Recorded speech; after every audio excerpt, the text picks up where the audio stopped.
อ่ะสบายดีพี่น้องมาเก็บคลิปพี่น้องรวมกำลังลงคลิปวันนี้ก็มาว่าจะไปตรวจสุขภาพพี่น้องมื้อนี้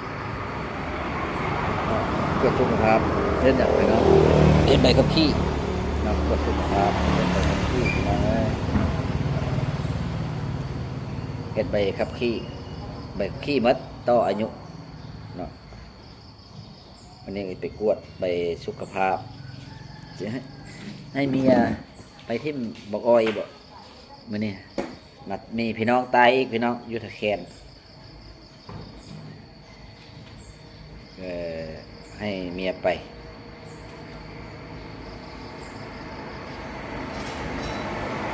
มาแล้ว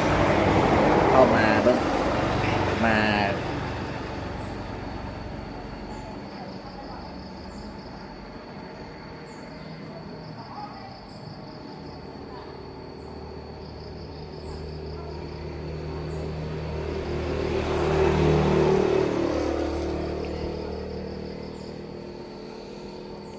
ประมาณ8 โมงพี่น้องไปจักจะเอารถใส่ไปเมียก็เอารถไปเลยกันสิโทรให้มู่มาเอาสิมาอย่าบอกโทรมึงนะมันไปเวียกแล้วบอกเบอร์โทรมันอยู่เบื้องเครื่องนั้นพี่น้องเลย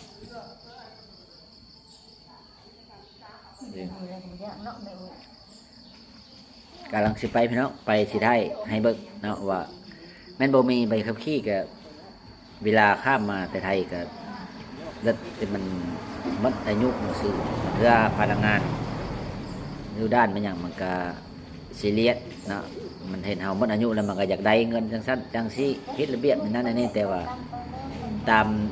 พระเจ้าข้ามมาเนาะใบขับขี่ไทยขับได้อยู่ลาวใบขับขี่ลาวขับได้อยู่ไทยพี่น้องได้คือกันบ่แม่นใบขับขี่สกลก็ได้เนาะก็บ่เป็นหยังคะแนนบ่หมดอายุถ้าว่าเฮ็ดได้ใบขับขี่สกลก็เฮ็ดใบขับขี่สกลเลยว่ามันเป็นได้เนาะจังซั่นมื้อนี้คลิปนี้ก็ฝากพี่น้องเนาะถ้าว่าสำเร็จแล้วก็สิไปเที่ยวนี่เอารถมาแล้วไปเวียงจันทน์พี่น้องไปสวรรค์เนาะแล้วก็สิไปเที่ยวเวียดนามเนาะก็จังไปซื้อรถมารถไปไทยไปเลยมันทำกาดีแด้เนาะไปเวียดนามนี่สิไปแถวละดังพี่น้องไปหาหมู่อยู่แถวละดังสิพูดทางไปบ่พี่น้องถ้าเบิ่งแต่พี่น้องเด้อถ้าเบิ่งคลิปสิบ่ดนดอก